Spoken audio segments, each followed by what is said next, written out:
Hi, it's HardReset, and today I'll show you how to fix fast charging not working on ULEFONE Armor X12.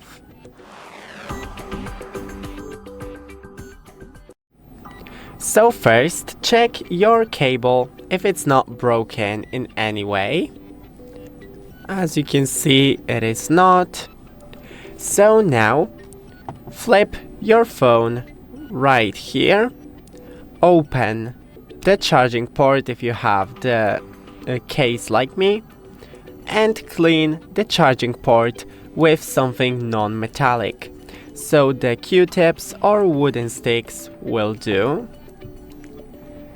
Then try to test with another fast charger on your phone, or you can test this charger with another phone. If it's still not working, then go into the settings, search for update, system updates once again, and check for updates. If you have anything, then download it. Thanks for watching, don't forget to leave a like and see you in the next one.